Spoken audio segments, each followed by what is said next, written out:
this lesson we're going to be looking at some different study types. All right, so we have surveys, experiments, and observational studies. So what's the difference between those? So in a survey, data are collected from responses given by members of a population regarding their characteristics, behaviors, or opinions.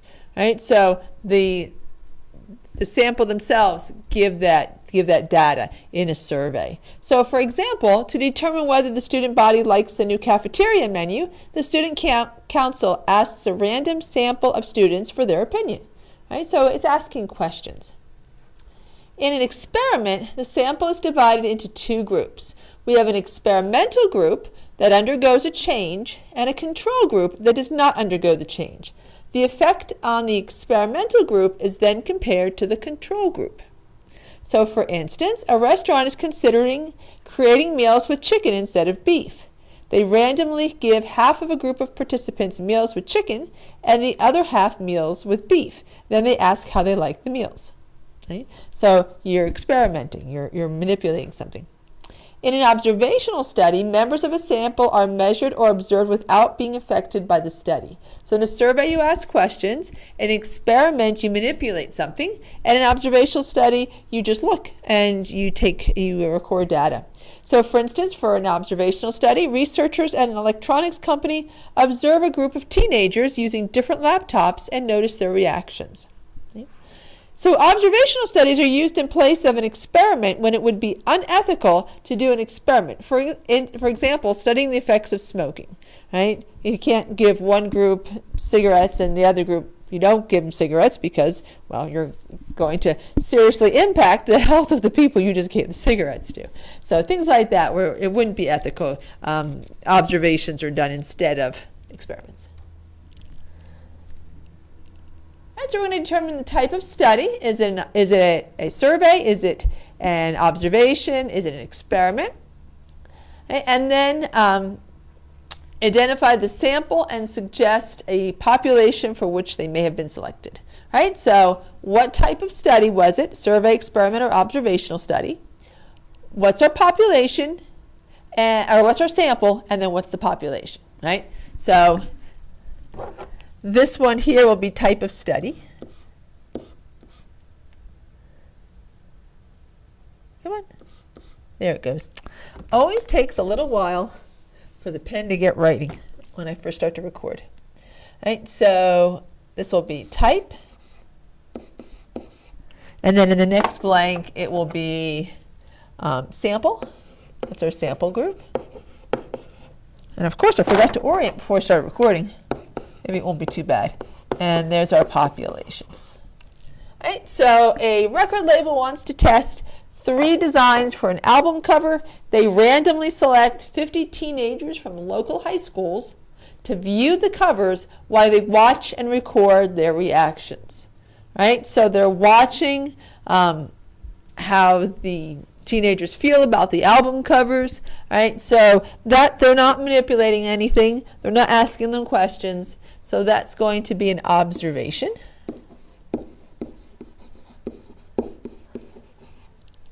Right, so the sample is the 50 teenagers.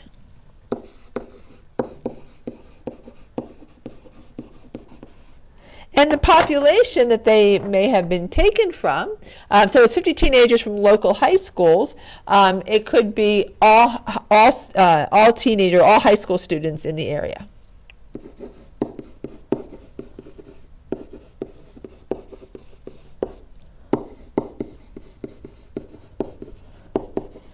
Since they all came from the same area, I'd be hesitant to call it all high school students. But let's say it's all high school students in the area.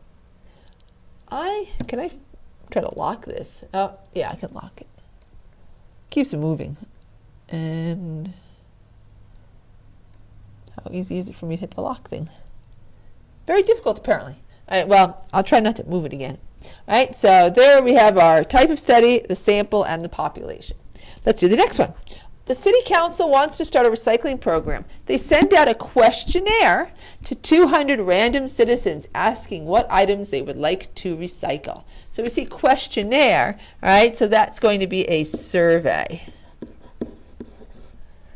Our sample group was 200 citizens, and they were randomly selected, right, as was the 50 teenagers. And what could be the population?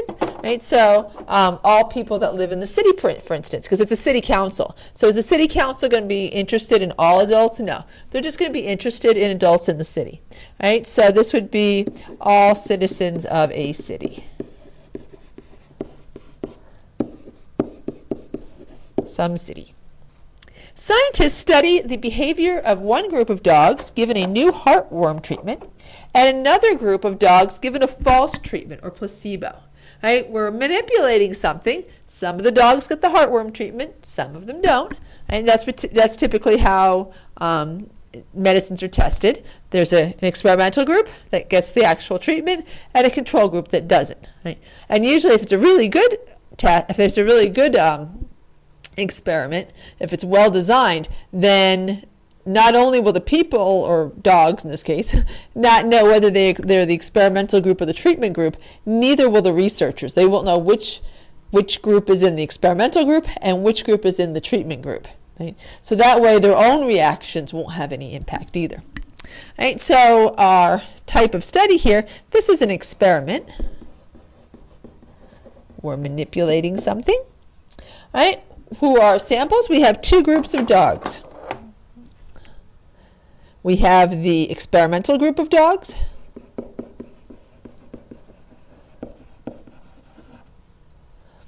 and control group.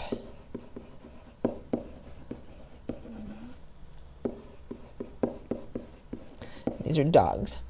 And the population they would come from, that would be all dogs, right? You'd be testing the medicine, so any dog could use it. The yearbook committee conducts a study to determine whether students would prefer to have a print yearbook or both print and digital yearbooks. Right? So they're conducting a study. You're not going to be able to observe somebody. You're not going to be experimenting to find out. You're going to ask them which do they like.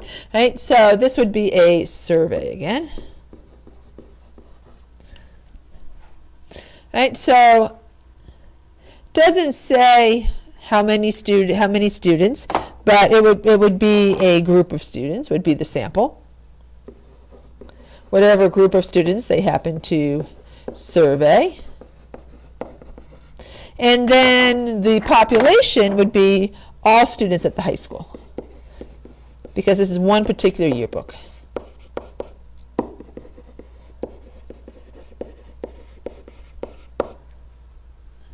And there, oops, when I was writing I thought I put the H in there because I can't see it coming up, so I have to just kind of figure out what letters I've written, and I did not put in the H.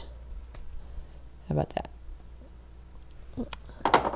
It's a little crammed. Matter of fact, it's so crammed it looks like, I don't know what that looks like.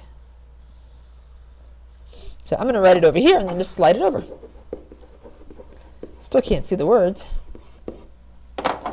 And there. Yep. I'm missing an L. Can we not have all the letters in the word high school? All right. I guess I can only have some of the letters in the word high school. All right. And so as soon as I move this L over, I don't look like I can't spell high school. Now it's disappeared. You know, I'm just fine with the way it looks, except it popped right back over again. Well, hey, there it goes. I've never done that before. All right, so if you have questions, let me know. Let's continue on. And you'll see that as a question you'll see later on in the Nearpod lesson. It'd be for you to answer. And there'll be a couple of those. All right, so questions that can questions you favors a certain outcome is called bias. Right? We had bias in the groups that we picked, right? We had some groups overrepresented and some groups underrepresented. We have other kinds of bias as well, the way we ask a question. Right? So we want to avoid questions that are leading, encourage a certain response. Like, you don't like that, do you? Right? Your favorite teacher is Mrs. Mashagna, isn't it? Right? That would be a leading question. You want to avoid questions that are confusing and wordy because you're going to have bias just because people aren't going to understand what you're asking them. Anything that's emotionally charged or would give a strong reaction, right? So, your favorite teacher is Mrs. Mashagna, isn't it? Or are you some kind of dummy? Right? That would be emotionally charged. Extreme qualifiers, all, none, always, kind of leads you to go one way or the other. And anything that has two questions in one, because people don't know which one to answer, or questions that encouraging a social desirable answer. Right? It's worded in such a way that when you ask that question, it's going to make people want to answer a certain way so they look good. Right? So you want to make sure that your questions are neutral, right? You just want to gather data. You don't want to lead your survey one way or the other. Otherwise, it's not true data. Right? It's been manipulated. It's got bias in it. Thanks. That's a question for you to answer. There's a few of those. So at the end of the lesson, you'll find some multiple choice questions for you to answer. And this one we're going to answer together. State whether our sample is random, and if it is not, explain why. You survey customers at a mall. You want to know which stores they shop at the most. You walk around a computer shop and choose 20 customers there for your survey. So is this a representative group or is this biased? Right? Well, you want to know which stores they shop at, yet you only went to a computer store and asked 20 people there. All right, so this would be a biased sample.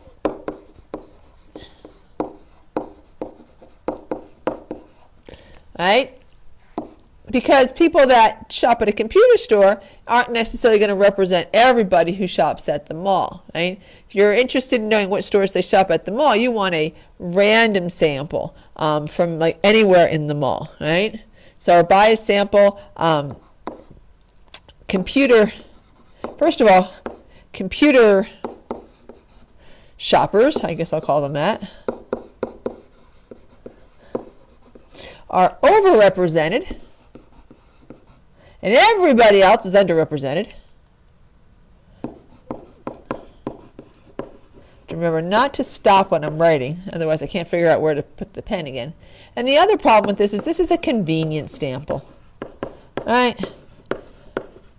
You didn't choose a random sample of people, you just chose what was easy to get, those at the computer store. A country radio station wants to know what the most popular type of music is. So they ask their listeners to call in to say their favorite type. Is this biased or representative? Well, if you said this is a biased sample, very good for you. This is a biased sample.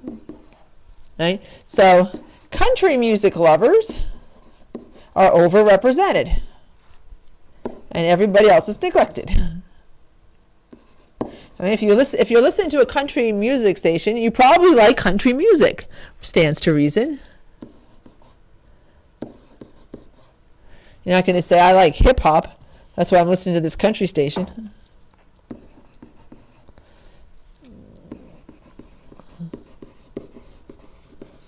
There you go, overrepresented. And then this is also, so notice they asked also, so not only is that a problem, but it's they asked to call in. This is a self-selected sample, which is also biased. All right, so it's got two forms of bias. The fact that it's self-selected. People that really love country music, they're probably going to be the most likely to call, right? People that just kind of like country music, that are listening to the station, maybe they're just, oops, I'm trying to fix that. Just, changing the station channels around. Maybe they're not as interested in calling. So that's a self-selected group. Plus, you're going to have the country music lovers overrepresented. And the first sample was biased because it was a convenience sample, and you had your computer shoppers overrepresented. All right, let's try number 12. Let's see if this one is representative or biased. Do you want to survey the students in your school about their exercise habits? At lunchtime, you stand by a vending machine. You survey every student who buys something from the vending machine. Right? So you're interested in students' exercise habits, is the best thing to do stand next to the machine that's got kind of junky type foods in it. Right? So this is a bias sample. Right? And again, it's not every student doesn't have it, every student is not represented, right? Every student doesn't have an equal chance, right? Only students that buy the vending at the vending machine are represented.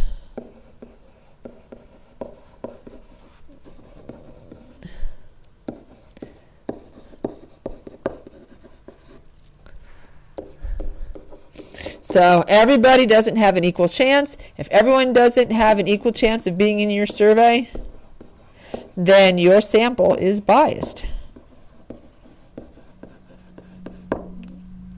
So the next one, you want to know what 7th graders think of their science class.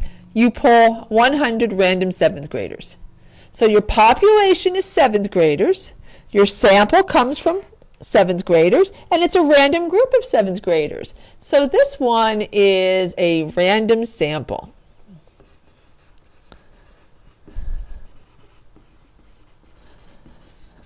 And the reason this is a random sample is all 7th graders. This one, I don't remember if I put these ones in your notes, and I left the notes way over there. So just make sure you're looking in the notes to see if I put this one in. I forgot which one of the two. Or I see either this one or I put the other one in. So random sample, all 7th graders have an equal chance of being selected.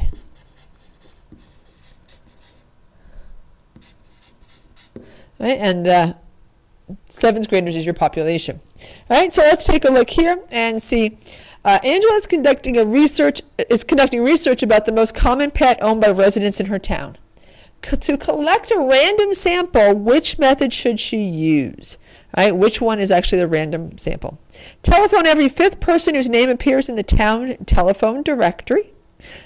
Now you might say, well, you have to have a telephone and be listed, but you'd have a better chance of being in the sample than perhaps method B, who is ask individuals who walk their dog in a local park.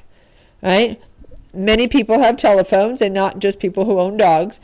So method A, telephone every 5th person whose name appears in the town telephone directory, is much more likely to give you a random sample. Everyone has a much better chance of being selected than the method number B, where the only people you could select are people who have dogs. What do you think is going to be the favorite pet? Might be dogs. I mean, granted, dogs are great. I have dogs. I think they're the best. But if she wants to actually get valid data, she's going to want to do A. Right? A. Telephone every 5th person whose name appears in the telephone directory. Okay? So if you have any questions on this, let me know. This might be the last one. If we switch over to standard deviation, yes, this is the last one in this podcast. In the next lesson, so not in the next podcast, but the next lesson, you'll be learning about different types of distributions, normal curves, and standard deviation, and all of that good stuff. All right, so bye for now.